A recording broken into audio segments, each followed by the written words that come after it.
Hello, everyone. Welcome. Let you all start to come on into the room. I am going to open up our chat bar on the side here. So hopefully you are going to see hello in that chat bar on the side. And what would be really fantastic for me is if you could respond to the hello and say hi, where you're from. Thanks, Melissa.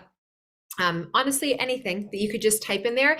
This is not just for me to know that you have the ability to type. This is actually your benefit. This is how you would be able to post something. Now, we're not going to have any questions posted until the end. Thank you all so much. All right. Welcome, welcome, welcome. Jen and Charlie. Yes, this is Charlie. Well, we'll introduce her in the housekeeping. All right, amazing. Hello, everyone. We have over 1,000 of you that have registered for this. Obviously, we know not 1,000 people end up coming on live to this.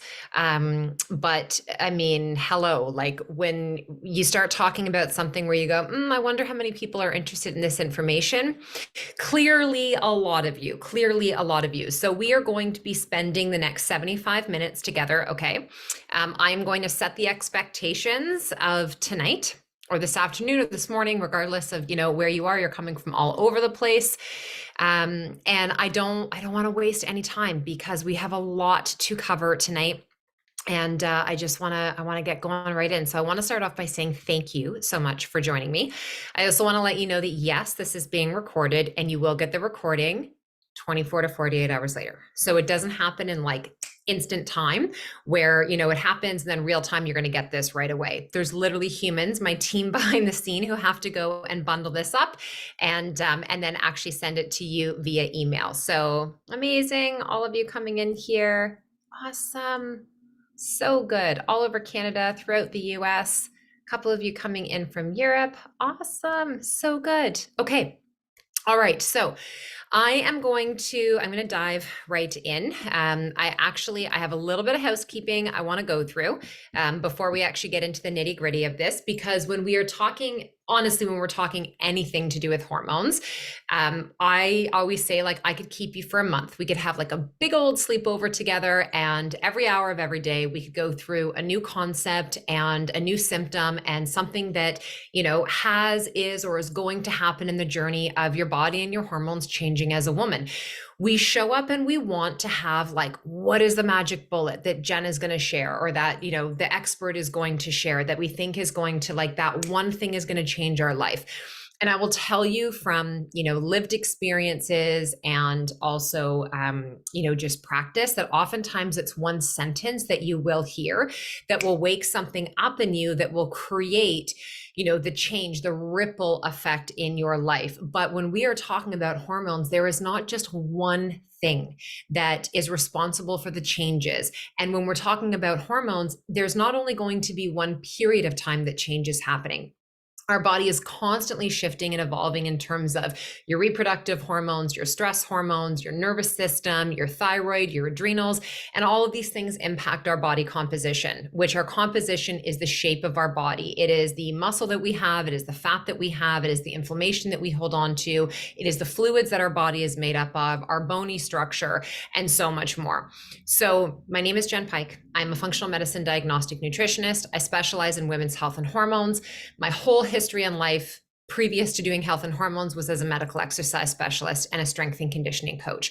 So I was going to be the next, Jillian, my God, what's her last name? I'm like Jillian Michaels on The Biggest Loser. That's what I was going to do. I was going to bring exercise into people's lives and into their bodies. And that's how I was going to, change the world for people and their health, was through movement and then through nutrition. And as I was doing that more and more in my career, and I was working more with women and less with men, I really stood back and was like, wow, we cannot neglect or dismiss the role that our hormones play in how we work out, why we would do certain training modalities, the way in which our body responds to the workouts, how that changes in our 20s, 30s, when and if we have babies, postpartum, when we're going into perimenopause, menopause, and beyond. Now, in the context of tonight, we are going to be talking specifically about the perimenopause journey. Okay, so if you are way beyond perimenopause and you're postmenopausal, Some of these things may not apply 100% to you. And so I want you to be aware, because the thing that happens is, we put out this email and said it's perimenopause. And I had women in their 60s, 70s, and honestly, an 83-year-old reach out and say, okay, here's what I'm struggling with. And I was like, you are very far beyond perimenopause. So we just see and read the word menopause, and we think that perimenopause, menopause, and postmenopause are all the same thing.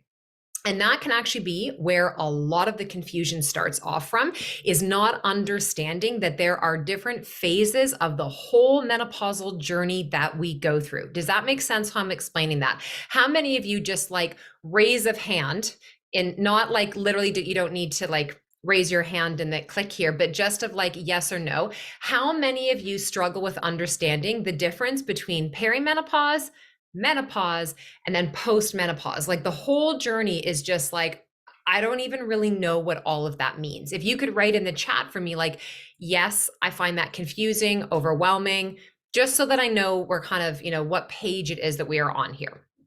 Okay. All right. Oh, so great. I love seeing that. Thanks to you and your team in the Hormone Project and Synced. You're not confused anymore. Amazing. Because this is, if you are joining us here tonight, and this is your first time being in my world, okay? I am not a presenter, which means I am not taking you through a slideshow. You're not going to hear my voice over top of images. I am going to talk to you like I would talk to you if you were in my house right now. And you were asking me these questions about what's going on in your body. I want you to feel educated so that you can feel empowered, and that you have this deeper understanding of what's going on in your body, so that you know when you go to your doctor, when you go to your OBGYN, when you go to your pelvic floor, when you go to anybody that you're working with, that you feel informed enough and you feel strong enough to use your voice and ask, I would like to actually test this and look at this. I would like to explore trying and doing this. Can you please help me understand more about A, B, and C? So I really want you to come away with this deep understanding. I want you to understand that you're here for understanding this about yourself, but also for women in your life in general, for your daughters, even for the men in your life as well too, okay? Now, couple of tiny little housekeeping things. You all saw Charlie in the beginning. She's walked out. I can guarantee you she will be back. And here's what you need to know about Charlie, our dog. She will freak out when her dad comes home, which is going to be in the next hour. She will test your adrenals because she's going to bark and cry like she hasn't seen him in 9 million years. And so at some point, you're going to do this. That's from Charlie. And she's a stage 5 clinger, and I can't close the door and keep her out. She will just bang her body against the door. So she's with us. She always has been. She's not going anywhere. Okay. The other thing is we are connected via the internet. If Wi-Fi stops, if my face freezes, if something happens, don't panic. Please just give me 5 to some odd minutes to figure things out. And this is why we do recordings, so that you will have that. Okay. All right. Everybody loves Charlie. I know. She's just, I'm going to tell you, she looks cute. She is a little bugger, that one. She gets into things. Okay. Now the length, we're going to be about 75 minutes tonight. I also just want to say more than 1,000 of you registered. And if you could see my inbox for how many of you submitted questions, holy mother, there is not a chance in heck I'm going to get through all of the questions that came in tonight, not even maybe. So what I told my team already is that what I'm going to do, I'm going to get through everything tonight, the pertinent information, and then I am going to record a separate Q&A by myself where I'm going to go through all of these cues. I'm going to release that as a recording to all of you. I'm going to publish it on YouTube, and I'm going to flip it into a podcast so that you then have that. So think of this as like being a part 1 and 2, okay? And I want to keep the conversation going. I want to keep the questions going as well. All right? Okay, sound good? Are we ready? Give me a yes. Give me a yes that we're ready, okay? All right. Yay. Okay, sweet. Let's do this. So I think the energy that I feel the most in working with women for, I'm going into my 26th year in practice now, is that we are actually at a place where we're done with, these are just the 5 tips that you need to know to go and, create this and changing your body, losing weight, building muscle, quote unquote, balancing your hormones. I feel like we're done with fasting being the answer for everything. We're done with keto being the answer. We're done with HIIT being the thing that we need to go to do. We're done with random supplementation. We're done with, why isn't the change happening in 14 days and 30 days? Okay. It's like, if those things were the saving grace that was going to shift what we were feeling inside of our bodies, I wouldn't be running a successful practice. I wouldn't need to be hosting this masterclass. We're not these beings where, there is how many of you that are in this room right now? All of you are in this perimenopausal window. None of you are going through the exact same thing. And even if you could sit together and you could say, I'm not sleeping, I'm gaining weight and I feel like I've changed nothing. My boobs are growing in size. My libido is shifting. I feel like I'm holding to inflammation. I get heart palpitations now. My periods are all over the map. My skin is changing. My hair is thinning and falling out. My brain feels like it is totally scattered all the time. I can't recover from my workouts. I'm so confused on what to do now. Everything I used to do doesn't work anymore. You could all say like, yes, yes, yes. Everything you just said is me. And it doesn't mean that the same application of tools are going to apply for all of you. It's the reason why these things are starting to happen in your body that is going to be different from woman to woman. So the whole thing of like pin the tail on the donkey is like pin the tail on the symptom. You can throw all the symptoms up onto the wall. This is a map, okay? This could be a symptom map that we could throw onto the wall, and we can try and throw all of the adaptogens and selenium and, magnesium and all of the things, maca and wild yam extract. We could throw all those things at the wall. And unless we actually know what we are aiming towards, what we are trying to move the needle towards, where we are trying to pin the specific focus, and how you figure that out is running functional testing, getting complete blood work done, having a pap smear, doing self breast exams, testing your stool, testing your hormones, testing your hair, doing some form of testing so that you have your own chemistry to understand instead of just the symptoms. Because you have to remember, the symptoms are the messenger. The symptoms are the thing that are going to get in your way and get your attention and irritate you enough to the point where you're like, something has to change because I can't keep feeling like this. I can't keep functioning like this. I can't keep looking in the mirror and being like, I don't know who you are anymore, and I actually don't know what you need from me anymore. That's the place where we're at. So I want you to take that step back for a moment. I want you to put your pen down if you're holding one. I want you to put your phone down, and I don't want you doing double duty right now. So this is one of the things that will actually contribute to the inflammation and the lack of you understanding some of the things I'm going to teach you tonight. Is if right now you have shown up and you've carved out the time to learn about your body and perimenopause, and you are multitasking. You are cooking while you're listening right now. You are folding laundry. You are on your phone. You are surfing TikTok. You are looking at all these different things. I talk about a subject and you immediately are going and Googling it while you're listening to me. You're already getting in your own way. You are already becoming a bottleneck to you understanding the things that we're going to talk about tonight. So I want you to be selfish for the next 75-ish minutes. I want you to be here 100% for you, for nothing and no one else. Now, if you're like, I already literally have things cooking on the stove while we're doing this, Jen. Okay, fine. But you get what I'm saying. Really pay attention to this because your body is going to be on this continuum of change, meaning we could talk about something tonight that is you're going to implement and it's going to feel great for the next couple of months, maybe even next half year in your body. And you're going to be like, I got it. I figured it out and I'm feeling great. My sleep is better again. My weight is starting to shift. My waist is actually starting to feel a bit different. My clothes feel better on my body. I'm more productive in my workouts. And then something is going to happen. A period of time is going to happen where you're going to be trying to do those same things and something is going to have changed. That doesn't mean your body is broken. It doesn't mean your approach is broken. It means that you just went through another hormonal shift. And it's understanding what are the things that are like pulling on those hormonal strings. The other thing you're going to walk away from here tonight, and I really want to set this stage, is that the journey of perimenopause is about 8 to 12 years long. Okay, so we're talking on average about a decade of your life. Now, the way that we are setting our body up for perimenopause doesn't start when you're in your late 30s or in your mid 40s. We want to try to take care of ourselves, obviously, as early as possible. Not always applicable. You may not even have been exposed to this information until you were 47 years old, okay? What you need to start to think about is that when you hear hormones out of balance in perimenopause, we are not just talking about estrogen, progesterone, and testosterone. Those are your sex hormones. Those are your reproductive hormones. They're going to go through a lot of change in perimenopause that we'll talk about tonight. But they're not the only hormones that we're talking about. When we're talking about gaining weight, when we're talking about lack of muscle, when we're talking about the inability or the struggle to build muscle, when you're talking about energy, when you're talking about the difficulty to actually, perform workouts that don't make you feel like you're getting sick after, you're not sore forever all the time, we're also talking about cortisol. We're talking about how much you produce, the way your body uses cortisol, what times of day, how you regulate that. We're talking about adrenaline. We're talking about insulin. We're talking about DHEA. We are talking about many different hormones in your body. And we just live in a world where everything is hyper focused on, well, my estrogen must be dropping, or my testosterone must be low, or this must be happening. And it is more often than not a whole ecosystem of change that's going on. Now, I also didn't mention there your thyroid.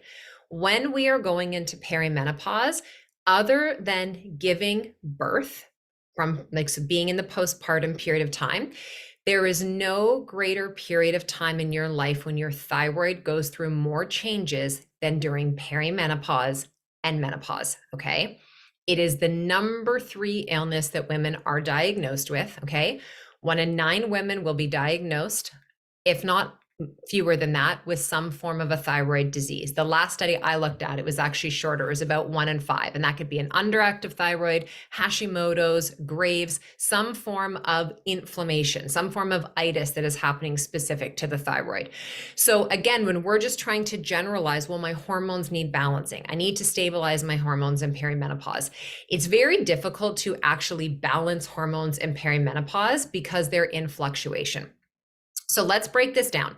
When you start to go into perimenopause, and this is important to understand, again, if you're here because you're like, I just want to know why I'm not losing weight, you need to listen to this, okay? When we have a regular functioning menstrual cycle, which means we have this follicular phase where the body has like a surge of estrogen, testosterone also starts to climb, the body is working to thicken the lining of the uterus, the body is preparing for a follicle to get ripened, for us to then release an egg, ovulate, and then after ovulation, we have this surge of our luteinizing hormone, this surge of progesterone, because your body needs that egg to be ovulated in order to manufacture progesterone. We have that for that period of time. We come into our period. The hormones, if you're not pregnant, start to decline. That signals to the lining of your uterus. It is now time to shed. You bleed, you have your period, and that cycle happens, okay? When you are starting to go into perimenopause, things you will begin to notice. Your period is not quite as regular as it used to be. Maybe you used to have a period every 28 to 32 days, and now it's like a day or two shorter. Maybe it's a day or two longer. Maybe it comes around the same time, but the actual quality of your bleed is different. It's lighter, it's heavier, it's clottier. There's just something about it where you're like, that this isn't my norm. This is like the early beginnings of perimenopause.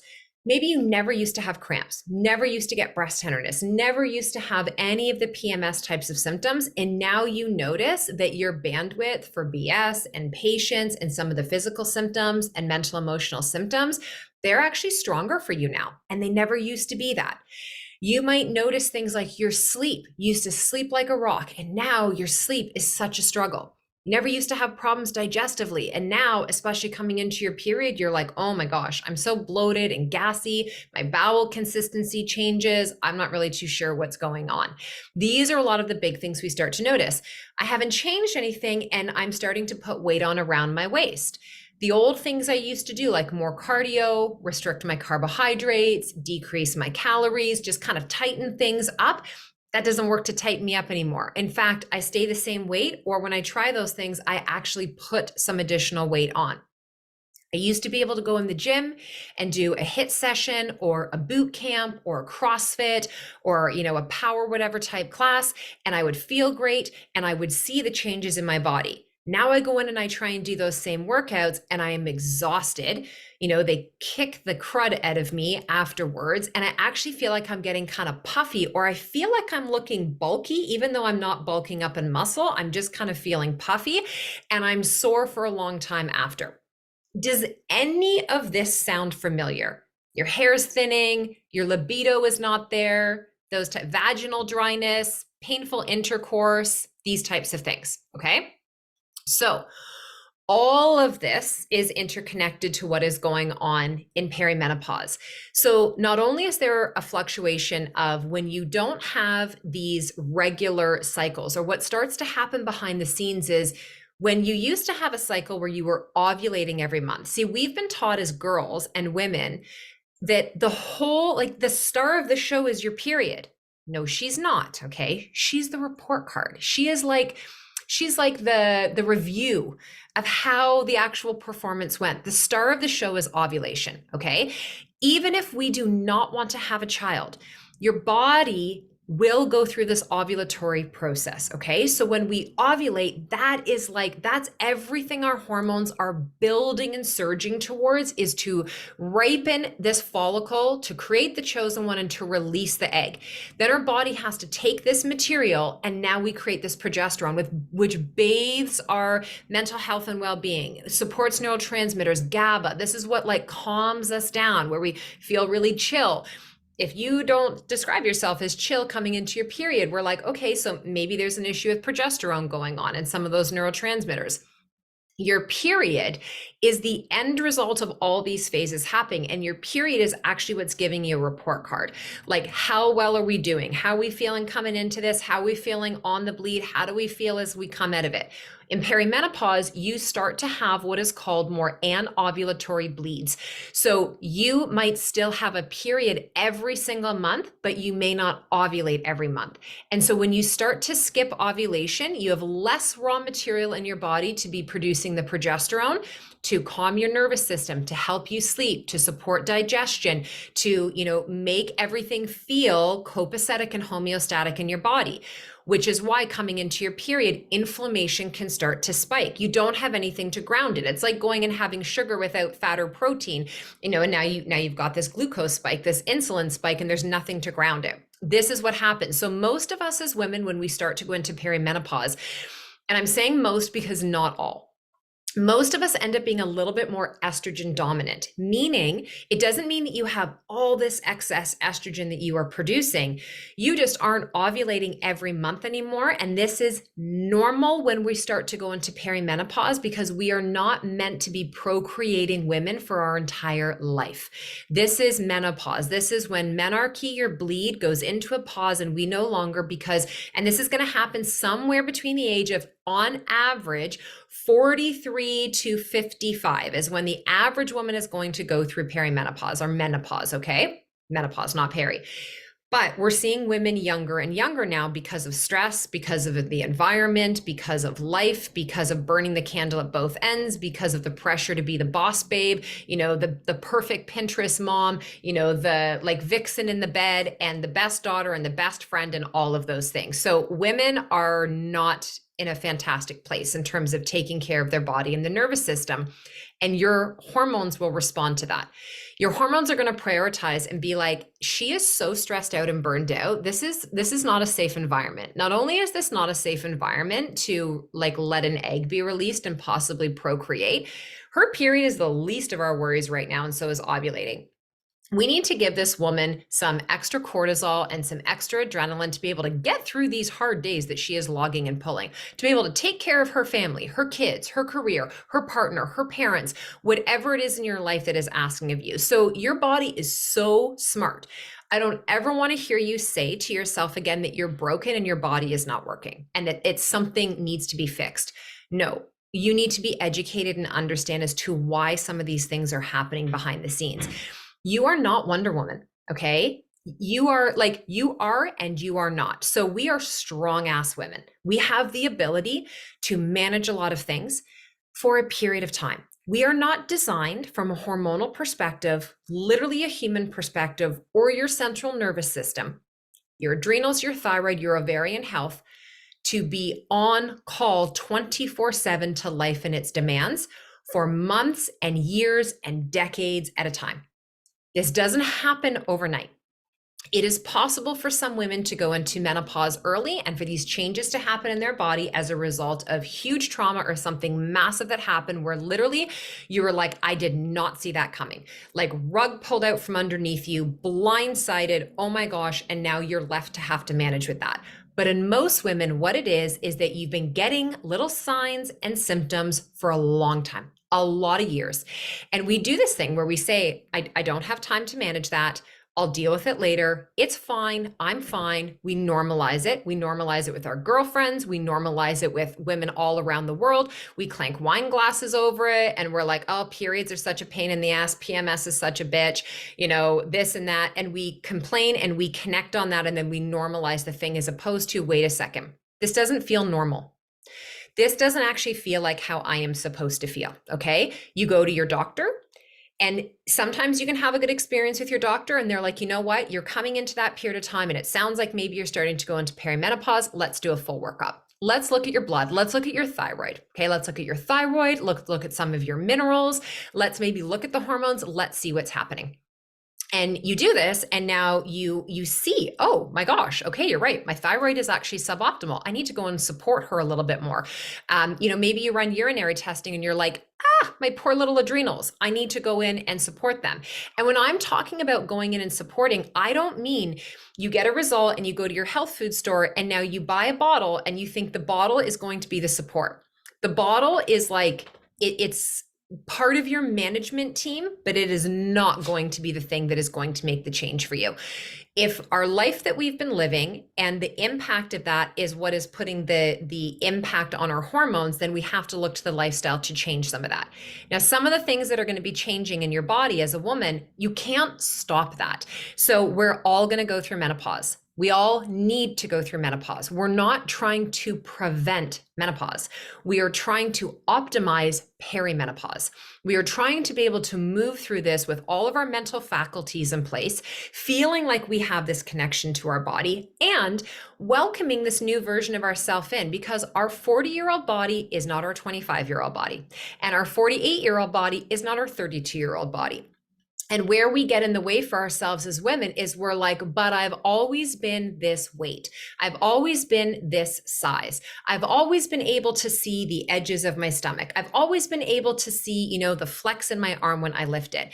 And we get so attached to how we used to look and what used to be that we completely disrespect the entire journey that we have gone through as a woman, the life that we have been living, and where our body is at right now. So instead of being in alignment with ourselves, we are constantly in a battle with ourselves and we create this maximum tension and we move beyond capacity. So we so desperately, and we talk a great talk, I want to feel better. I want to change my body. I want to do all this. And all of it. And then the things we do is we deprive ourselves, we restrict ourselves, we use exercise as something that is punitive, we give up, we get frustrated, we don't actually want to do the things that are going to restore what our body actually needs and what's going on. Then we get down on ourselves. Then we do this thing where it's like a punishment reward. Or it's like revenge reward. So we get to the end of the day and we're like, I got my walk in, I did my workout, I ate so well. I deserve the glass of wine. I deserve the candy. I deserve for no one to talk to me and for me to just watch Outlander and eat my chips. And then we do that thing to ourselves. Then we go get ready for bed. We feel like we've let ourselves down. We get frustrated and then we're like, fuck it. We're just like, screw it. All or nothing. Instead of stepping back and understanding, like women will always ask me, well, how long do I have to do this for? Like, how long is this journey? And I'm like, I don't know. How long are you going to live for? How long do you want to be in this body for? Okay. You get one body. That's a walk-in closet behind me over there. I have a lot of different clothes in there that I could go change into. There's not an extra Jenn hanging on a hanger where I can just unzip this Jenn and go and slide inside that Jenn if this one feels like crap. I have to take care of her. Okay. How many of you are taking care of something or something else, someone else in your life right now? Why aren't you doing that for you? Because you're tired and you're exhausted, and it's because you're taking care of everyone else. And so then you just want to be told what is the one bloody thing I need to do, which is why when we get told something like go and fast and just shrink your eating window to 8 hours, women are like, I can do that. That actually would be easier. I wouldn't have to think about what I'm eating so often. I could condense my eating window. It would take up less of my time. It prevents decision fatigue. I can go do that. It's like being told you have a uniform and you don't have to think about what you're going to wear every day. The problem being is that so many women who have applied fasting principles, and I want to say this, I am not against fasting. We're going to be chatting about it. But if you already have an existing inflammatory issue that's going on, you already are dragging your butt to get out of bed in the morning. You already are not eating enough. And when you are eating, it is not actually good quality food that is supporting the right amount of protein and fat and carbohydrates and fiber. And now you try and apply this fasting principle and you go and do a 16/8, which for a cycling woman or a woman who has hormonal issues going on, you might get by for a couple of months doing this. You might even get by for a year or two doing this, but I can promise you it's not a matter of if, it is a matter of when that is not going to work for you any longer. And you can be blindsided by it in the beginning because you're like, oh, this feels good. It's easier. I feel lighter. And then what women will try and do is you go 16 hours, and then you're like, how would I feel going 17 hours? And then how would I feel going 18 hours? And now, because I do this all the time with women, and we do inside of our company, is like really seeing the caloric intake of what women are taking in. And most women, it's not an issue of overeating. It's actually undereating and undernourishing. And for most women, it's that they're not eating enough carbohydrates. They are actually like fat addicts. And it's like everything is, oh, where's my protein? I had peanut butter. Where's your protein? I had cheese. Where's your protein? Well, I got some nuts. Okay. Newsflash, a tablespoon of peanut butter, maybe a gram of protein, a lot of grams of fat. 9 calories and a gram of fat. If you're struggling to lose weight, and we get told when you're going into menopause and perimenopause, you become insulin resistant, which means you have to manage your carbohydrate intake. Yes, and the and of this is you need to manage your flour carbohydrate intake. You need to manage processed carbohydrates. You need to actually start to be eating more root vegetables. You need to be eating potatoes and squash and, organic, beautiful, low glycemic fruits and your veggies and getting that stuff in. Because if you are a perimenopausal woman that does not have enough fiber and you're not binding to some of the excess estrogen that your body is trying to detox and remove, that's going to go back upstream and start to cause a lot of symptoms and issue. And one of the things that happens when we start to become a little bit more estrogen dominant in the beginning of the perimenopausal changes is your body can most definitely start to hold on to weight. Okay. Estrogen is a beautiful hormone. We want to hold on to her for as long as possible. But when that ratio of estrogen to progesterone and testosterone begins to become unbalanced, where one is like sitting higher than the other, that's when we can start to notice some of those body composition changes. If your cortisol is elevated, so if you are dieting too much, all the exercise that you do is HIIT based, is high intensity, is burst training, is running versus walking. And it's always about, I got to sweat more. I need to see more steps and more calories on my tracker. It's got to be an hour or longer, or that's not enough. I have to double stack my workouts. You're not getting enough proper sleep. You're on light from the time you wake up until the time you go to bed. You don't have any foundational nutrients coming into your body. That is going to be massive in creating chronic low-grade inflammation behind the scenes in your body. And little by little, your body, like, here's the thing I want you to all to understand. Your composition is going to change when you go into perimenopause and menopause, okay? The shape of your body is going to shift a little bit. And the more you fight her on that and you try to keep an itty bitty waist and seeing visible abs and all of those things without really understanding what's going on in your body and in your chemistry, you're probably going to experience diminishing returns, and you're going to be hyper focused on what the scale says. And if the scale is saying that you're lighter and you're losing pounds, you are most likely also losing muscle. Muscle is an endocrine organ. You want to have more return on your investment, and you want to have some savings in the account to use when you go into perimenopause and menopause. You need to be focusing on building muscle. You're not going to get that from going for your runs, from doing another Peloton spin class, from constantly going and do everything like Orange Theory and all of that stuff. Now, don't get me wrong. Yes, you have weights and hands for some of those things, but you have to look at what the basis of that is. If you want to go do one of those style classes a couple of times a week, okay, but where are your concentrated strength training sessions? I'm going to tell you something. When you're in the sweet spot of building muscle, you most likely won't even break a big sweat. You'll have a light perspiration that happens. Your body temperature will increase, but you're not going to be pouring sweat. When you go in and you pick up weights and you start to create progressive overload. So I am always teaching women about this. And like, I'll give you an example inside of our synced community. I am always saying to the ladies, if you have been holding those 5, 8, 10, and 12 pound dumbbells every single class now for weeks, you need to go up. If you've been holding the 8s, I need you to pick up 10s and 12s today. If you've been holding the 12s, where's your 15s and your 20s? If you're comfortable with your 25, I need you to go buy some 30s and 35s. That muscle, every time you contract your muscle and you utilize it, whether it's concentrically, eccentrically, isometrically, you are producing myokines. These have an endocrine function in your body that are supporting your hormones overall. Muscle has metabolic energy. So if you want to be burning more calories, if you want to be focusing on losing inches, on having shape in your body, what we've been told to call it is tone.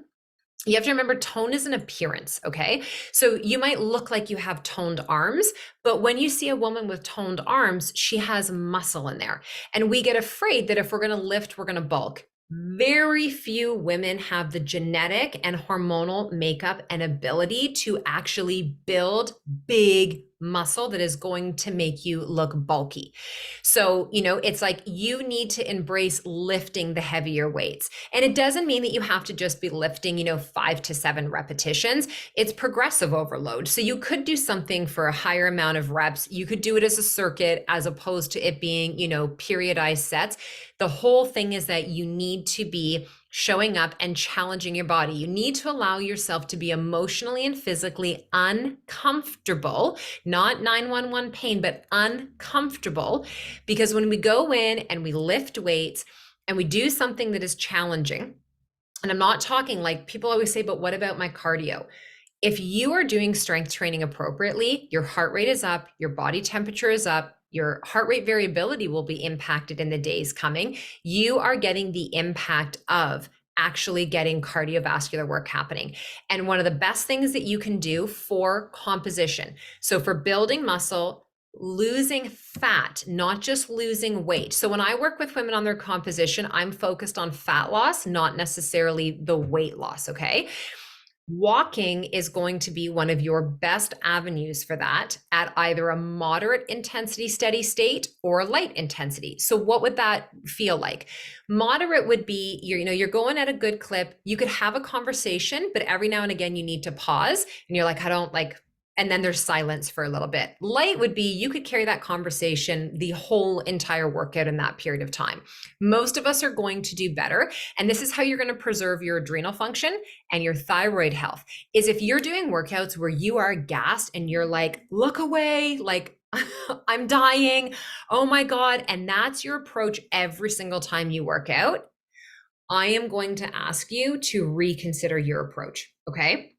Now, if you're in a period of time where you have fatigue and you are recovering from adrenal dysfunction, you are recovering from a stressful period of time, you are recovering from being sick, you are recovering from a flare-up with your autoimmune issue, then where you are going to apply the strength is you are going to start to incorporate things with your own body weight. You're going to be looking to yoga, probably a vinyasa where there is some flow. You are going to be looking to Pilates. You'll be looking to bar. You'll be looking to holding your own body in certain positions, like doing air squats with your own weight, holding yourself in plank, push-ups from your knees, tricep dips off the bottom of your staircase. You're working at creating this progression. And how do you know when you're ready is that you get to this place where, say, you're using Pilates and yoga and walking, and that's what you're doing. And your goal is like 20 to 30 minutes most, a couple of days a week to get your system back into that.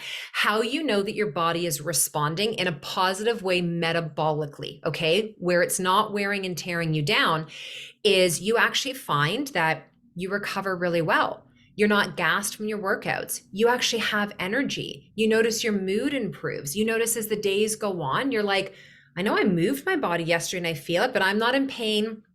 It's not rocking me for a long time after. And you stay in that sweet spot for a few weeks, a period of time, and then maybe one day a week or one session, you add maybe a little bit more. Maybe now you see, how does it feel if I add a little bit of load? And with our bodies, it can oftentimes feel like you take one step forward and then sometimes it's a few steps back. And it's this dance. If you try to push and force your body at any given time, especially in perimenopause, your body's going to slap you.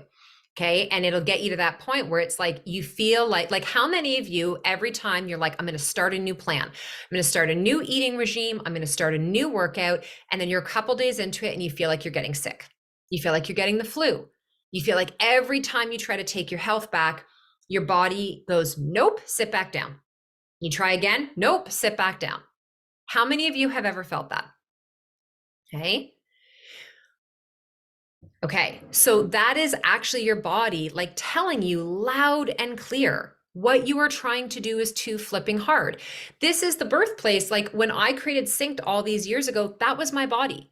In 2015, I was an inch away from serious adrenal burnout. And I could feel it. And yet, every time I wanted to feel better, I would go and do a hard workout because it's where I got my dopamine hit.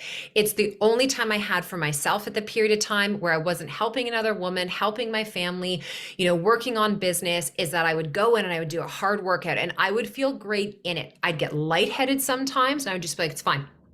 And I would just push along. And then I was getting puffy and I was like, what is happening to my body? And I didn't feel good. And I had to make a conscious decision. And it was so hard because it went against everything my brain was telling me. Okay. My brain was like, you can do hard things. Don't give up, push. And my brain was also like, you don't want to gain weight. And again, working in the industry, it was like, oh my gosh, I can't show that if I'm going to gain weight or anything's going to change in my body. This is my brand. This is it. So I would push harder.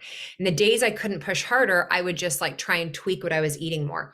And I finally hit this point where my body was like, you either sit your ass down and you make time to rest, or we're going to diagnose you with something. I was an inch away and I could see it in my blood work because I'd been testing. My thyroid was very suboptimal. My TSH was hugging hyper, but my free T4 and my free T3, I wasn't producing enough and I wasn't converting what I was producing. And I could feel it. My hair was thinning. I was exhausted, but my sleep was shitty. I didn't have sex drive the same way that I used to. All those things were starting to happen to me. And I was like, okay, Jen, you're about to become your own client. And so I traded in running and spin for walking for a whole frigging year. The first month was really hard. Okay. And then I started to do everything based on my cycle. And that's where Synced was birthed. And so I was doing 30 and 35-minute sessions. And what happened over the months and that year, I couldn't believe. I was like, my body had actually never felt or looked better. And I was doing a fraction of what I had always done. I wasn't in the gym. I was doing a lot of the training from home. I was doing more yoga, more Pilates, and I was starting to incorporate that until I got to the point where I could start to add the weights back on. And I did that a few times a week until my body was like, okay, yes, we can do more. Then this is where the nutrition comes in. Okay. So everybody's understanding what we're talking about in terms of like the movement and the exercise piece. Now, ladies, when you come away from this, if there is one thing you walk away from hearing about the exercise piece of this in perimenopause, you need to do load-bearing exercise. You need this for your bones. Okay. Don't talk to me about taking calcium supplements. Go pick something heavy up and put it down. Take your magnesium, get into natural light, get yourself to sleep, and make sure you're taking a little bit of vitamin D, but you don't need to overdo your D. Okay. And then you need to eat protein. If you are not getting enough macronutrition in, if you aren't getting enough protein, carbohydrates, fats, fiber, micronutrients of vitamins and minerals, it is not going to matter what you do in the gym. Okay. So I get asked all the time, well, how much protein do I need to have? Now, I do not know all of you. I do not know what your current health is. I don't know what your training is, any of those things. So I'm going to give you general terms. And then I want you to think about one of two things. I want you to think about the reality of what your needs are right now. And then I also want you to think about potentially working with somebody to help you really nail this down. So on average, what I like women to start at is somewhere between 90 to 100-ish grams of protein over the course of the day. Now, if you think about this from meal to meal, If you can aim to get in somewhere between 25 to 30 grams of protein, breakfast, lunch, and dinner, okay, that's going to get you closer to that 90 gram. We're going to get there in a second, Ermina, okay? So that's what the hardest macronutrient for women to get in is protein. Why? Because you all have protein so confused. You keep thinking nuts, seeds, nut butter, seed butter, and cheese are your protein. Yes or no? How many of you, that's what you turn to when you think I need to get protein? You go to cheese, nuts, seeds, and butters. Okay, well, this is great. Clearly, I've taught you something. Okay, so no, you don't. Meat and eggs. Okay, beautiful. This is what you want to move towards, is you want to be getting in whole food protein sources, because all those other things are going to be higher in fat. So you want to be getting in a variety of meats. Okay, so animal proteins are definitely going to be superior. Now, I'm going to tell you something, because I know some of you are plant-based and vegan. I have been a raw vegan, I was a vegetarian, I was lacto-ovo, and I was pescatarian. And for years, I thought that that's what was good for me and was serving me, until it wasn't.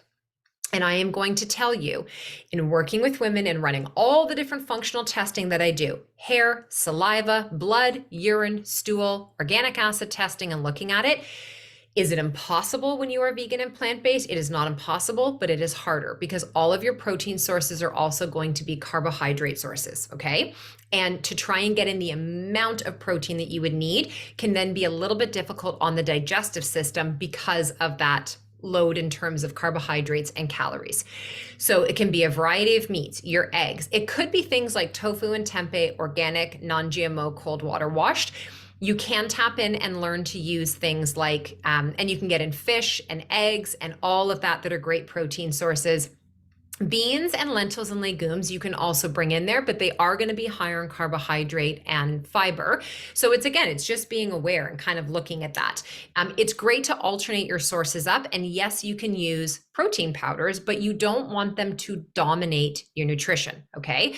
Metabolically, we are going to do much better and digestively if we have to manually chew, masticate, and break our food down. Now, why it's so difficult to get the protein in and get the amount in that we need is because you have to prep it. It's not just waiting for you in the fridge, right? Like, you have to thaw the meat, you have to cook the meat, you have to have enough, like, we bulk cook everything. So I've said this a million times, but it's like, if you are going to cook up chicken, don't just cook the chicken you need for dinner. Cook it for like 3 meals worth so that you have that. All right. And I love using protein powders, but not more than a scoop or 2 a day. The protein powders are like your fast food. Okay. Your fast food. Like, that's like the quick fast food on the go.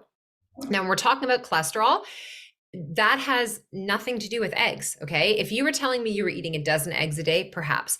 Cholesterol being elevated, triglycerides being elevated, you cannot produce healthy levels of your hormones, lady, without cholesterol. So if you start to restrict your animal-based fats, you're taking the yolks out always from your eggs, which are such a rich source of choline and healthy cholesterol, you could be impacting your body's ability to produce your steroid hormones, pregnenolone, and then all of your sex hormones, okay? So cholesterol, if we see issues with cholesterol and I see cholesterol as high, I look to 2 areas of your body. I look at your liver and I look at your blood sugar. Those are the areas that I'm going to look at, okay? Now, the other thing that I want you to think about here as well too is when we talk about carbohydrates, and I will say that's actually, like, when I say 90 to 100 grams, that's like how to get people used to it. So I consume much more than that. I am working out about 5 days a week. That's not all strength training days, because I'm teaching 4 classes live, and then I try and do my own workouts on top of that. But I only add my own workouts in 2 to 3 days a week, because when I teach, I am literally doing it with the women, and I am pushing myself just as much as they are pushing them, right? It's like you want to mentor and model what you are asking others to do. So 2 eggs is not going to be enough, to be honest. 2 eggs is going to give you 12 grams of protein. 1 egg white is going to give you maybe an additional 6. So you're getting 18 grams of protein.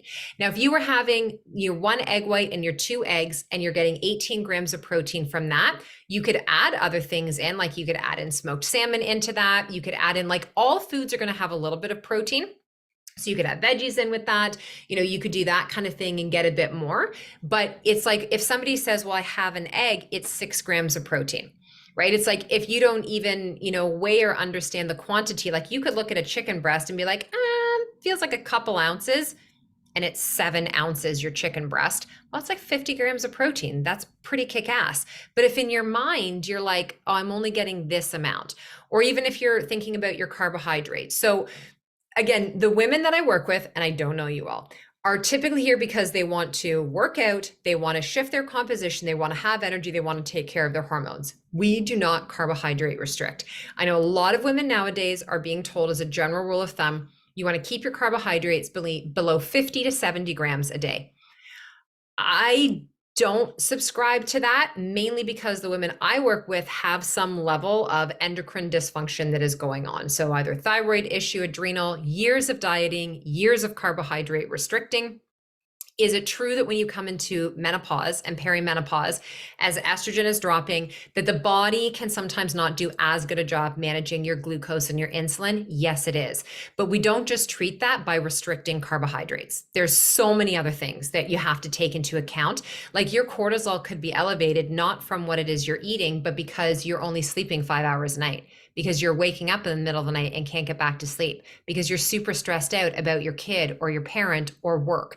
There's all different reasons as to why that can be flexing. So carbohydrates, I generally like to be able to have for women. Again, I'm not saying this is for you, so let's just going to be adults here and recognize this is general.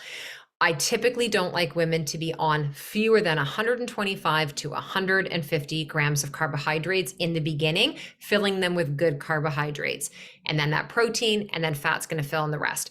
Let's use it in this way. If you're thinking about, let's say you're consuming 1,700 calories a day, and you're going to think about this on a percentage level. And we want to have like 40% carbohydrate, 30% protein, and 30% fat. You would take 1,700 calories. Okay. You're going to times that by 40%, divide that by 4, which is how many calories in a gram of carbohydrates. And that's going to give you your amount. You're going to do that same thing with protein. And then with fat, it's 9 calories per gram. This is called macros, all right? So I'm not a huge fan of, I don't have any of my clients diet. Instead, we will teach them how to empower themselves by understanding the value of the food that you are consuming and doing that. Like right now, I'm doing a beta program and I have a group of women, and we're not dieting. They're not dieting at all. They are understanding their macronutrients, and it has been mind-blowing for them to recognize what they were and were not eating, and then to see the differences in a short period of time of how their body is responding. Okay, so it's like looking at those things is really important, and to make sure that you're moving your protein throughout the day, which is going to stabilize your blood sugar, stabilize your energy, help you in your workouts, and then also going to help you in your recovery. So, I do like breakfast, lunch, afternoon, snack, and then dinner. That is what works really well for my body, and making sure I'm getting enough in. Otherwise, you can end up at the end of your day. And if you've just been living off coffee, you've been living off your feet, running, grabbing like little bird snacks along the way, and then you get to dinner and you're like, I am ravenous. And now you are inhaling a snack while you're making dinner because you're so hungry. And then you're eating your dinner. And then after dinner, you're like, oh, and I would like I have a little craving. Like I want a treat. I've been good today. It's like majority of those calories come in the end of the day. And then we sit. Right? Simple things you can do to manage body composition and perimenopause as well is, can you get up and move around for 10 to 15 minutes after your main meals to help your body utilize that food that you've consumed to reduce a glucose spike in your blood sugar? It doesn't have to go and be a workout. It can literally be 10 to 15 minutes of a light walk. It could be moving around the house. It's just not eating and then going and sitting on the couch. Okay. Also understanding as well too, like the timing of your day. So if you're a shift worker, then some of these things might be different for you. But if you are eating later and later in the day, and then you're getting into that habit of just, lying on the couch or going straight to bed, that is where you can start to look at these kind of time restricted eating windows. And I don't even like pulling the word restricted into it, but where you just give your digestive system a break. So on average, looking at about 12 hours. So if you ate dinner at 6:30, it means you're not going to eat again until 6:30 the next day. And that's a 12-hour break. I like that from a digestive perspective to make sure the body has gone in and has done that scrub, has really worked on what it needs to work on. Okay. Now, to go beyond that, it really depends on what's going on in your body. And for women who have thyroid health, I am not a fan of them waking up in the morning and fasting for hours on end. I want my thyroid clients to be eating within the first few hours. If I have a woman I'm working with who tells me I want to build muscle, I want to lose fat, and I want to drop inches, she's eating within the first hour or two of waking. And I'm going to be supporting her training sessions with her nutrition and then the rest of her day. So we've got it so backwards. And a lot of what we're trying to do is we are applying research data, literature, science, and podcast information that have worked for men into our female bodies. And in perimenopause, you have a lot of fluctuating changes that are happening. And so, it's like you're being told, go lift heavy weights to raise your testosterone. Okay. Eat protein to raise your testosterone. But at the same time, you're restricting your calories. You're not getting in enough carbohydrates, which is also going to impact lowering your testosterone. So we have so many mixed messages that are out there. And you have to pay attention to your body and recognize what is feeling good and what is working and what is not. If you're here right now, there's probably something that you have been doing for a long period of time that is a new habit and a routine that you're like, I'm questioning whether or not that's working, and that is for me. Okay. If you have a physical job and you're doing 6,000 to 7,000 steps a day, well, 6,000 to 7,000 steps a day, is a good amount. It's not crazy, but you might need things like making sure your hydration is on point, using electrolytes, making sure that those kind of things are supported and your minerals and that, and then that you're just getting enough calories. Okay.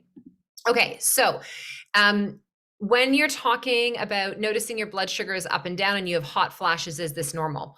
Listen, the hot flash piece when you're going into perimenopause, that is typically the lowering of estrogen and unstable blood sugar. So the two go hand in hand. One of the first things that I will recommend to women who tell me they have hot flashes is really get them to double down on stabilizing blood sugar before I give them an herb, a botanical, or any type of supplement. You have to make sure you are eating and you stabilize your blood sugar. When you have those feelings where if you go too long without eating and you get dizzy, nauseous, lightheaded, and you're just like, oh my gosh, that right there, you are in a moment of unstable blood sugar. Okay. And in that moment, that is where there is a cascading impact of cortisol and various stress hormones, and where things become unstable behind the scenes. If this is what you are doing on a regular basis, it's only going to be a matter of time before you start to gain weight. Okay. Because you don't have any type of foundation. There's no stability that is happening there. And so making sure that you are staying on top of that and you're not skipping those meals is really important. Now, the other thing I want to talk about here is the role that your gut is playing in this. And this is again where, everyone will say, I need to work on my hormones. I want to test my hormones. If I have a woman who comes into our practice and says, I want to work on my hormones, and we will ask her, well, what's going on digestive wise? Oh my God, I'm bloated, gassy. I'm either constipated or having mucky bowels. I never know what to eat anymore. I've had digestive issues for as long as I can remember. I've got acne for the first time, dry skin, eczema, those kind of things. We're going to test her poop.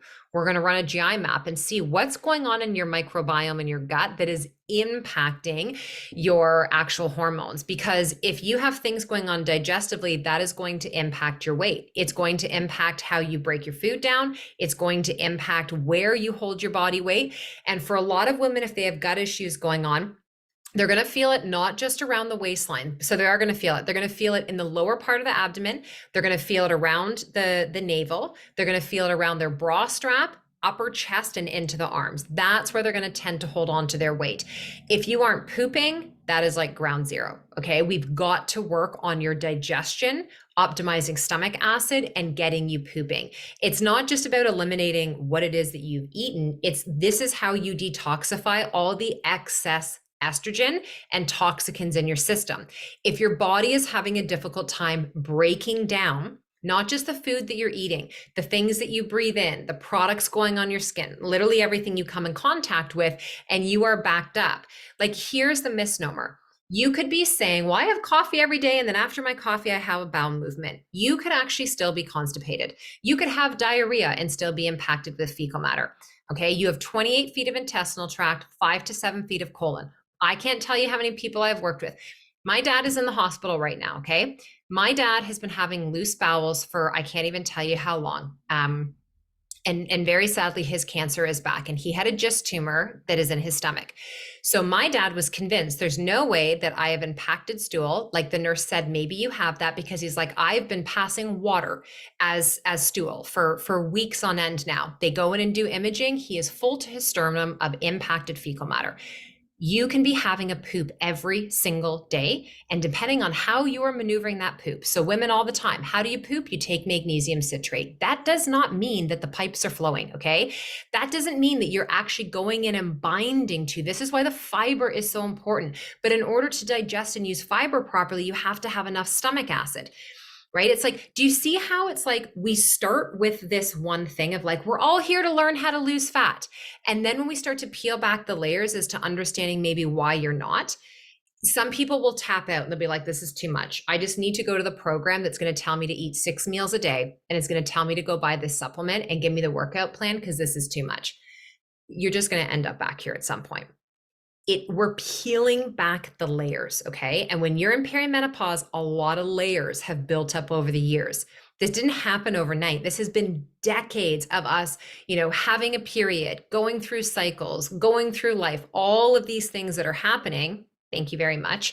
That are, have got us to this point here. You have not had a period for 315 days, Mickey. So you have to go one full calendar year. Almost there. Almost there. You got 50 days to go. You have to go one full calendar year in order to actually be now in menopause. So you still have a couple of months, and it can happen where it's like you get to like 360 days and you have a bleed. Okay. And so you'd still be considered to be in the perimenopausal stage. All right. Many things can cause acid reflux. A lot of people will be told they have reflux because they have too much stomach acid. It's actually the opposite. You don't have enough stomach acid. You don't have enough enzymatic activity, and the body will compensate by becoming more acidic to try to bring that level up. And so digestive enzymes are really important. And this is like, you can't DIY this. I'm sorry. I know everyone wants to be told that they can. You can't DIY this, which is why you're frustrated, why you feel like nothing's happening, why your family doctor's been dismissing you, why you feel like you're not getting any answers. You cannot do this in a DIY pattern. You have to work with somebody who can help you to understand. Otherwise, you're going to be going to that map, the pin the tail, eyes closed, and you're just going to be like, am I hitting it yet? Am I hitting it yet? Like, how close am I? And so this is the thing you have to ask yourself.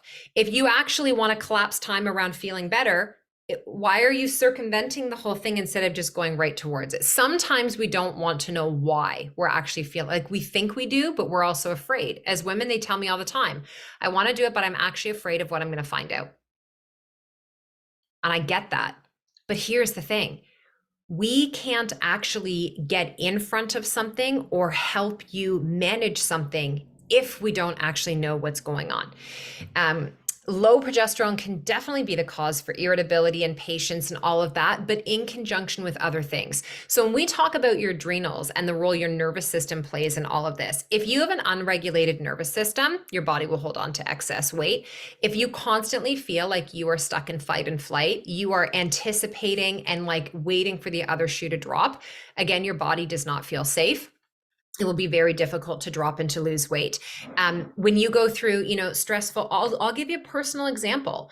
We moved to BC a year and a half ago. It has been, a whirlwind of every emotion you could imagine, moving across the country, adjusting a new family. I didn't change anything in my macros, my workouts, still teaching all my classes, going for my walks, doing all of that. I didn't gain any weight on the scale. You bet your butt my body composition changed. I got a little layer over my tummy.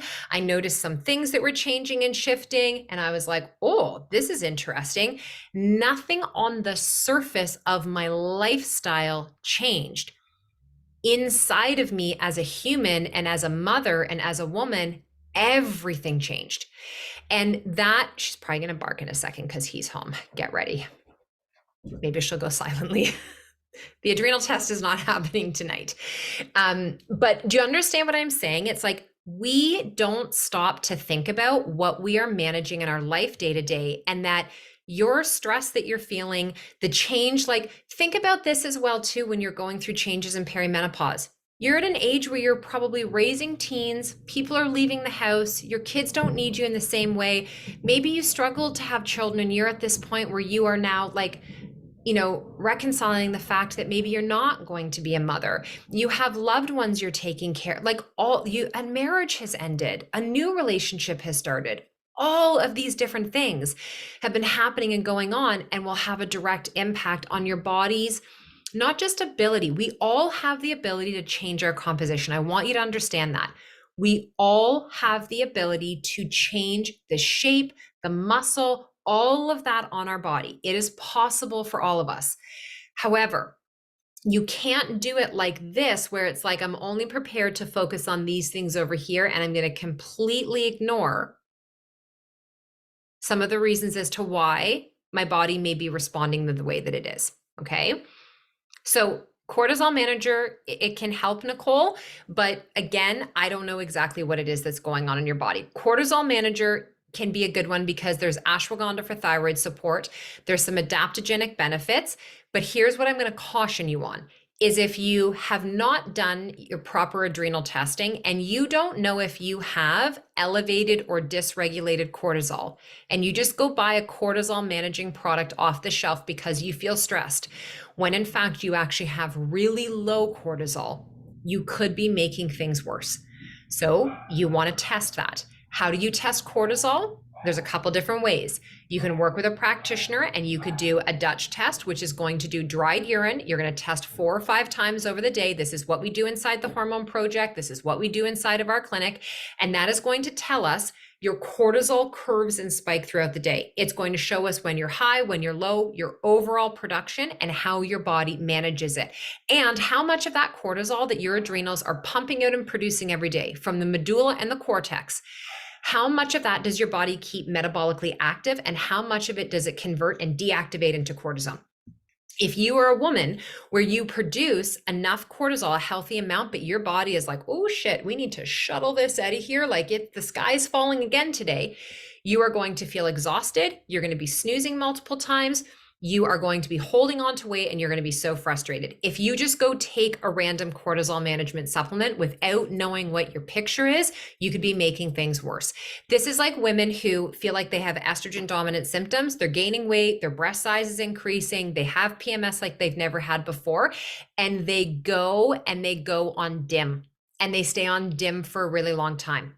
DIM will thump your estradiol into the ground. Estradiol is the primary estrogen that your ovaries are producing. You go in and thump that sucker. Now in your first couple months, you may have less PMS, and now all of a sudden you have hot flashes and you are not sleeping and you have all these things that are going on. So I can't stress enough how important it is to make sure that you are when it comes to those kind of things, that you're working with someone and that you're not just, throwing the needle midair. Okay, so yes, your circadian rhythm is another one, like your relationship with light and darkness. So free thing you can do every single day, wake up, get exposed to natural light. It doesn't have to be sunny out. It can be cloudy. You just want to get exposed to the natural light. If you are waking up in the middle of the night for work, you're a shift worker, if you're waking up before the sun rises and it's still dark outside, just try and expose yourself to light in general. And then when that natural light is out, can you get yourself near it? Like being near windows is so important because we want to have this increase in cortisol within your first 30 to 60 minutes of waking. We want to teach it and nurture it to spike in the morning. This is your cortisol awakening response. If you have a low or a shunted cortisol awakening response, brain fog, low energy, weight gain, all of those things are going to be big for you. Tanya, if you go to the website, jennpike.com, we have an entire blood list that you can look at and a video that explains to you a lot of it that's going on in there. Okay. High estrogen and low progesterone and taking DIM detox. Did you say it's not good? It depends what else is going on. And I wouldn't keep someone on DIM for a long period of time. DIM is something that we would use for a short period of time. Okay. And we would use it in an acute period of time, but you would saddle it up against something else, right? People ask all the time as well too, like when and how would you know to start to use hormone replacement therapy? again, you have to look at your symptoms, what's going on. We want to do testing as well too, and then step back and go. Like I am in full support of bioidentical hormone replacement therapy, but not just randomly throwing it out because somebody isn't sleeping or because somebody has some PMS. We want to step back and look at the full picture. I'm over a year and in menopause and that frustrated woman, weight gain, hot flashes, and bad sleep. So Cheryl, my question to you would be, have you worked with anybody? Have you worked with a functional medicine practitioner, done some testing, talk to them? Like, here's the thing is we put so much into the testing, which is important, but it's also the conversation. Like when we work with women, it's like story time. We need you to help it paint the story. When did these things start to go on? How did they start? Talk to us about the severity. What else is going on? All of those different things. For that, been taking it for 2 months based on my results from a Dutch test. So then you just want to make sure that you are tapping back in with your practitioner and just asking, like, how long am I going to stay on this for? How would I know when it's time to come off? Am I retesting anything?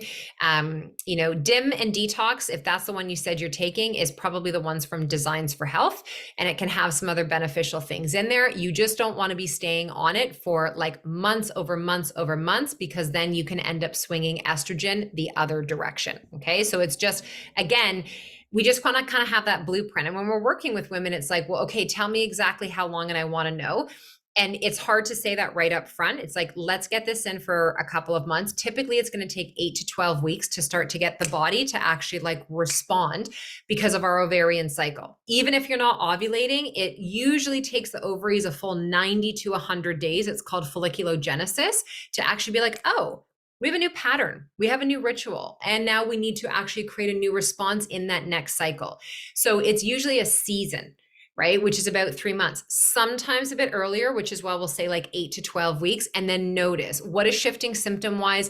And maybe you found that some of the things were getting better, but then you had these new things cropping up. So it's just like, how can we create this equilibrium between the two? Oh, Kristen, I'm so happy. That makes me happy. You've been in menopause for over 12 years. Any tips that would be different from the perimenopause info? Not in a lot of the baseline ways, Robin. So in terms, same thing of like your exercise and strength and training and all of that, nutrition, those kind of things.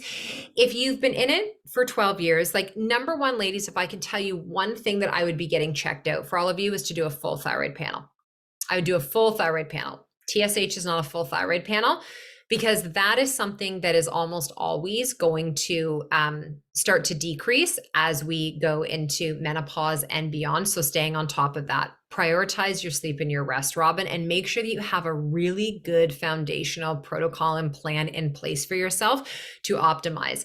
Like when we have vaginal dryness, painful intercourse, I think somebody asked that question in there. Number one thing that I would actually have you do is I would actually have you go and work with a pelvic floor physiotherapist. I did a story about this last week and I had so many people reach out.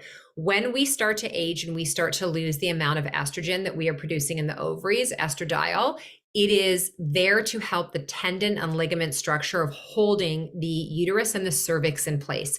And that, as we have less estrogen, it is going to start to lose its tensile ability to hold everything up. And so literally our organs internally can start to drop. Uterus, cervix, bladder, rectum can start to drop into the actual vaginal hallway and opening. So the painful intercourse, you want to rule out things like structural changes internally. You want to rule out things like, low estrogen. You want to rule out things like possibly any infections, fibroids, polyps, dysplasia, those kind of things, which is why having regular internal pap smears at least every couple of years is also really important. If you're still having a regular bleed, how do you know if you're ovulating each time? You're going to pay attention to different cues in your body, like your cervical mucus, really important.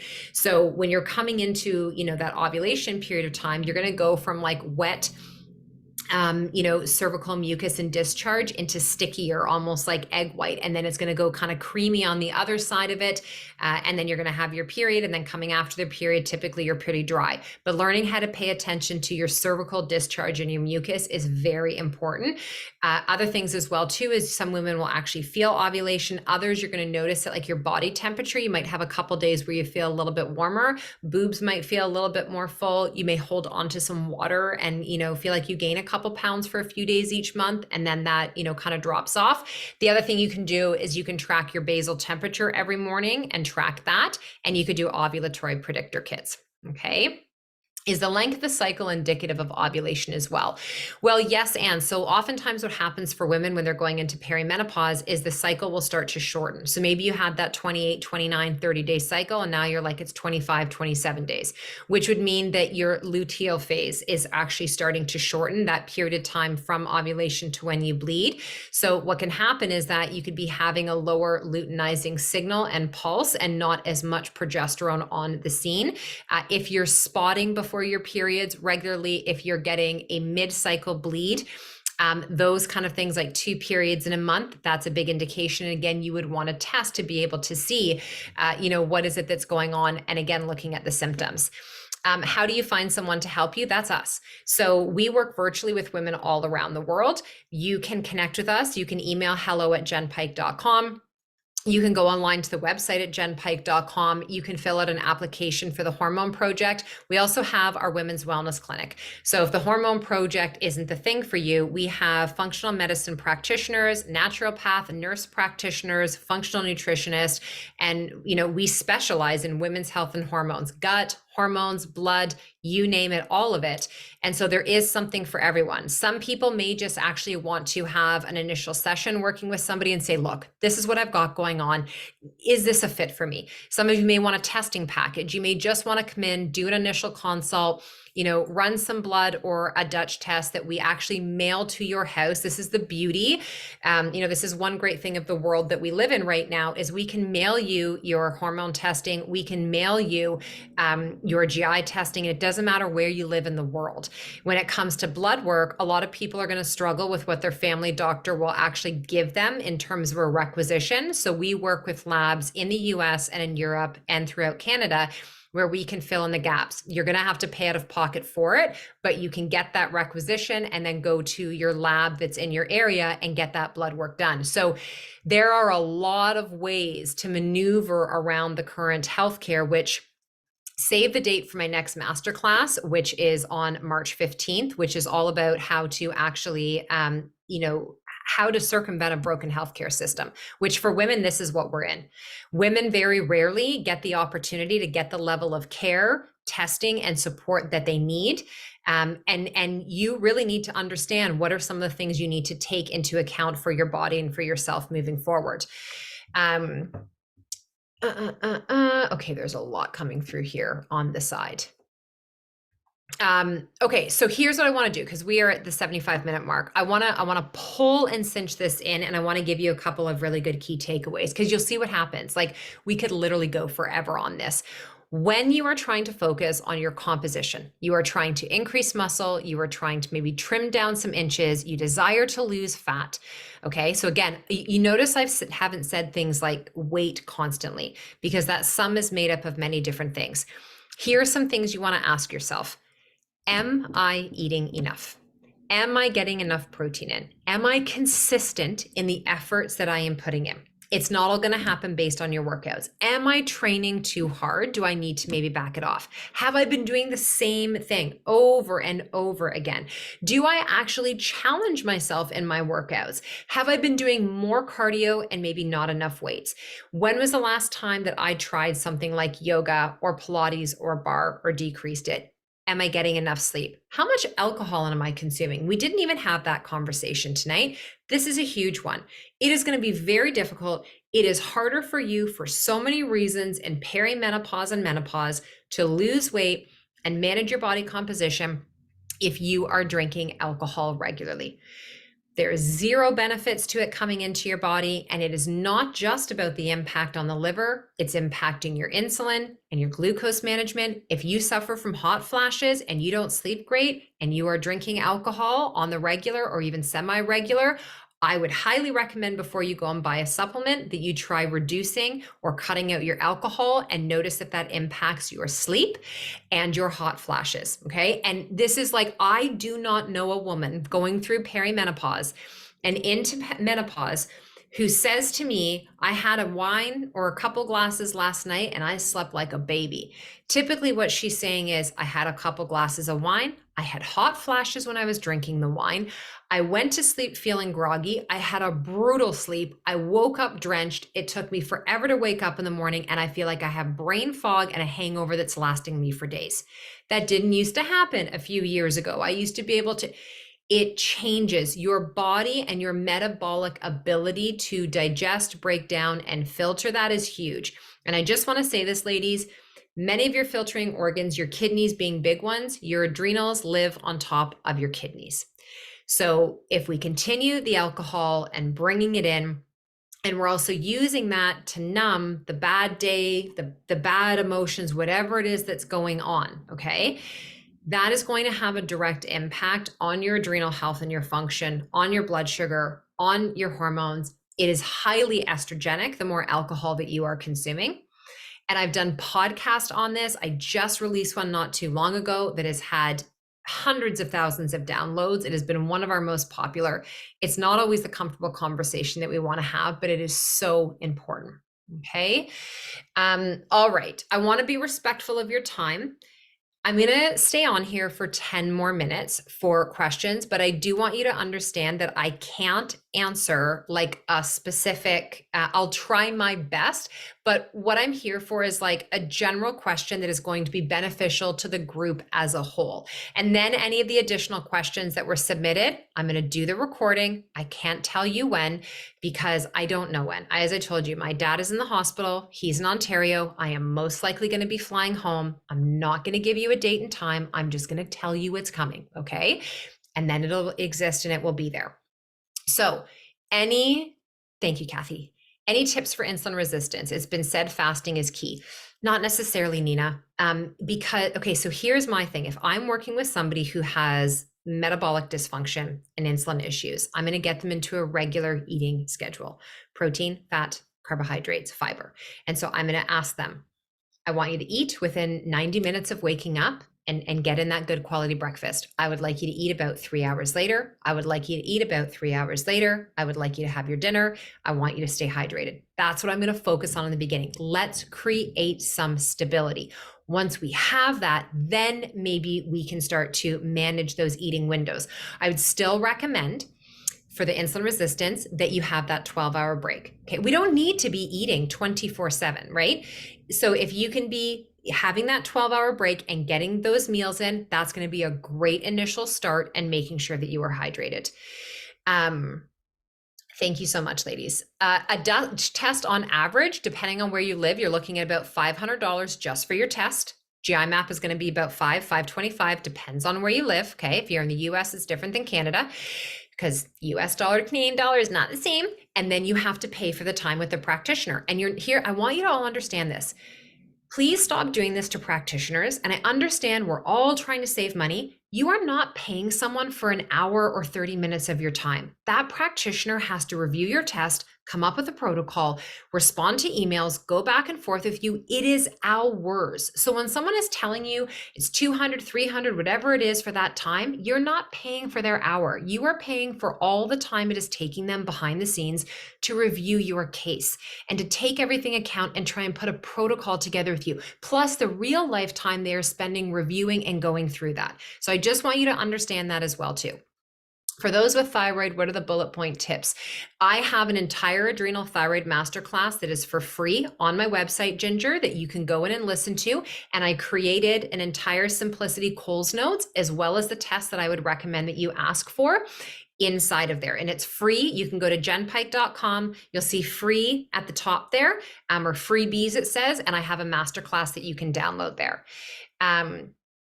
You are very welcome. Recommended eating before workout depends time of day, Nicole, but I would do something that's not super heavy. So if you're gonna, eat and then within an hour you're training, I would kind of think of like a mini meal, right? So something that's easy to digest, not going to feel heavy, and where you're not like burping it up as you are training. And you've got to kind of play around with that to figure out what it is for you. But again, if you're thinking like you want to get some carbohydrate and some protein, that would be the thing. Before your training session, carbohydrate and protein. After carbohydrate and protein, let the fat come in a little later. But if you're getting up in the morning and you're like, I wake up at 5, I train at 6, you may not feel good eating first thing. So make sure that you're putting some electrolytes or branched chain amino acids in your water when you train, then have your actual meal after. Thank you all so much for everything with my dad. I really appreciate it. It's like, y'all get it in the way where it is very difficult to be present, to still show up, do the job that is asked of you, take care of your family, do all of those things when you have loved ones that aren't well and when you are on the other side of the country from them. So it's not easy. I'm just going to say that. Lorraine, cholesterol can be liver, and it can also be parasites. We didn't get there tonight. Okay. But it can also be parasites. Could be liver flukes, and it's insulin. Okay. Doctor had you do a saliva test. Yeah, it could be, Karen. So if they use something like Rocky Mountain analysis, the key thing is you would have to have done the salivary testing multiple times in a day. Going to your doctor, like if it was a one time a day, it's not going to be enough. You are going to want to see it over, like typically you would do it as soon as you wake. Usually within 2 hours of waking, and then you would do it usually around 4:35 p.m. and then typically around 10 p.m. And if you're somebody who wakes to pee in the middle of the night, you would test again. That's how you're going to get, it's called your diurnal pattern. It has to happen over a 24-hour period. So it could be similar. What company do you recommend to monitor your blood sugar? In the US, where you are, Kelly, NutriSense is fantastic, and I love the Freestyle Libre. That is my favorite of them all. It's the most inexpensive place to get it is at Costco. It's going to be a 2-week sensor. This is valuable information, ladies. This is like taking yourself on a field trip inside your body. I do it a few times a year. A couple of weeks ago, you all saw me sharing about this. You literally pop it in your arm. It has an app, and then you just scan the glucose monitor, and it's going to tell you, and you can test it at multiple times in the day, what is happening with your blood sugar to help you understand. And here's the thing. It's like when you work with us as a team and you're looking at your test, when you wear a glucose monitor and you look at that, no one is making the stuff up. This is literally the information that is coming out of your body, from your body, out of your mouth. Okay. This is the other thing, because we record all of our work with you, you get a whole portfolio of your health moving forward that you have access to forever. You will go back and hear yourself say things where you're like, interesting. Did not know that I thought that I felt that had been going on for that long. Allison, please reach out to us. Okay. Like I said, we have multiple practitioners. Any tips when your doc thinks you have adenomyosis, you want to work on your gut as well. Adenomyosis and endometriosis, which are very painful and difficult for women, are massively connected to what's going on in the gut. So I would be testing your stool as much as I would be looking at what is going on in your hormones. You're very welcome, Trish. You could try, I'm not sure what your first name is. It says Phoenix Rising, HR Solutions. You can try eating in the morning, but again, ladies, you also have to be patient. So you can't just try for a couple of weeks and be like, well, that didn't work. Try it and notice like, oh, does this actually feel good to feel my body? Do I notice I have less cravings throughout the day? Does my brain feel sharper? Like, do I feel, clear and not have the brain fog? But if you're looking at it from a weight perspective, as we go into perimenopause and menopause, your efforts are going to take longer. It's just the way it's going to work. You are welcome, ladies. You're welcome. You're welcome. What if you could feel better than you already do, but simply you don't know you could feel better because you've had extreme fluctuations? What symptoms would you be looking for? You'd be looking for the things like you're collecting your own data of like what consistently is going on. So sometimes it's as simple as like keeping a notebook next to the bed and just at the end of the day doing a brain dump of what your symptoms are. And so it's like, you might not recognize because you're moving through life that like, I get a headache 4 times a week and I wake up at this time of day. And I notice after I have this meal, like I am so bloated and gassy, I have to undo my pants. oh, I didn't actually realize that on this day of my cycle each month, this is the way that I feel. I didn't notice that every time I wash my hair, I have like handfuls coming out. Like those are the kind of things that I would say you really want to start to pay attention to. And that's how you're going to start to track your own symptomatology and understand what's going on. I would be retesting, Nicole, depending on what's going on. So I like an annual full workup for the women that we work with: blood, stool, and urine, sometimes hair trace mineral analysis as well. If there is something that is red flagged or yellow flagged, which is like, there's inflammation happening or suboptimal results, then we may have that testing frequency be a little bit more often. Nermina,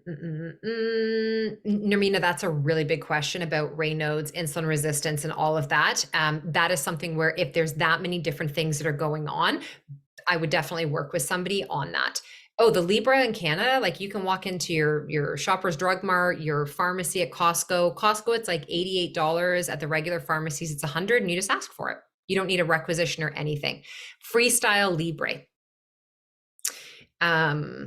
Okay, let me just scan in through here. Do I recommend magnesium in the morning or at night? It depends. My preferred magnesium in general is going to be a bisglycinate. If I have women who are like really bunged up and we need to get things going, then I may do a citrate, but I'm not using the citrate as like delusional thinking, well, now you're not constipated anymore. No, the citrate has just softened the stool, which is helping the motility and getting things going. I'm still going to be looking for other things upstream going on. Bisglycinate I like in capsule. Generally our start women between 400 and 600 milligrams. You can safely take 5 times your body weight in milligrams though. That being said, there are many different types of magnesium. And so let's say, for instance, I'm working with someone who has had head injury, concussion, brain trauma, those types of things. I'm going to use a threonate, but bisglycinate would be the general one that I would start off using. Typically in the evening, like after dinner, a couple hours before bed is great. Magnesium can stimulate some people. So if I have someone who says, holy crap, like I took magnesium and it was like catnip at night, I'm going to move it earlier in the day for them. If I have a woman who has a lot of cramps, so it could be like uterine cramps, could be menstrual cramps, it could be cramps in her calves or feet and her toes, I might actually have her take it in the daytime. I might divide it. I might have her take 200 milligrams in the morning and 200 milligrams at night. We're all deficient in magnesium. It's a mineral that's involved in over 800 different daily transactions. It's very difficult to overdose unless you're doing something like citrate, too much powder. And the worst that's going to happen is you're going to poop your pants. That's what's going to happen. You're going to need to get to the toilet fast. Yeah. And so it's like, some of you are saying I took that at night and you couldn't sleep. It's different for everybody. And this is the thing is, here's what you have to remember, ladies. 8 billion humans on the planet, and we're all trying to slide ourselves into one recommendation and one suggestion. Never going to happen. Never going to happen. This is why you want to have a bio-individual approach. You can all gather to collect different information and the same things that I'm talking about or anybody else at the same time, but then you have to bring the practicality of it into the body that you have, into the woman that you are, into the life that you are living, and the reality of what is going on into your body. Okay? All right. Well, Nicole, when you're saying all other measurements of insulin are normal, if you're just talking about a snapshot of blood work, you can't use that as a basis because that's just one snapshot in time. When you're using a continuous glucose monitor, you're measuring for 2 complete weeks, day and night. And so it's going to pick up on what is your blood sugar when you wake up in the morning? What is it after you eat a certain combination of food? What is it when you haven't eaten for a few hours? What is it when you go to bed? What was it when you were sleeping overnight? Those are the kind of things. And that's the incredible data that it can teach us and show us.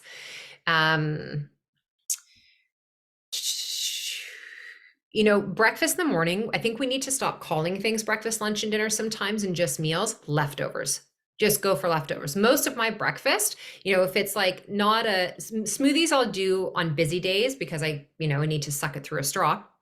But I'll do omelets and then I'll do like bowls with like greens and leftover roasted veggies and chicken or meat or whatever it is. And sometimes dinner would look like breakfast would be. So I don't look at it as breakfast, lunch, and dinner. I look at it as like a meal. You are so welcome. Okay, this is gonna be my last one from Kelly, and then I'm gonna sign off for tonight because we've been 90 minutes. You eat a lot of veggies, including squashes, potatoes, da da da da da, and I don't eat many grains. I do notice when I eat grains, I have better bowel movements. I'm not too sure why that would be on that, but if that's something that you notice in your body and it actually feels good and makes your bowels feel better, then play around with the consistency of that for it.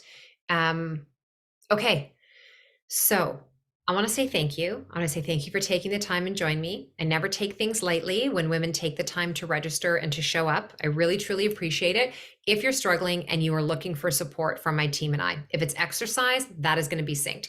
When we send you out the recording, we're going to send you a discount code. Come into my world, okay? Come and train with me and our instructors. We have over 600 videos in our on-demand library. We now have 8 classes that happen weekly live. We teach you how to sync this to your body, to your energy, to your cycle. If it's hormones and gut health, come spend time with us either in our clinic or inside of the Hormone Project. Geography is not a barrier. We have many different options and ways for you to work with us. We also do calls where you can hop on with Christine from our team for free, chat about what it is that's going on. It's not a consult.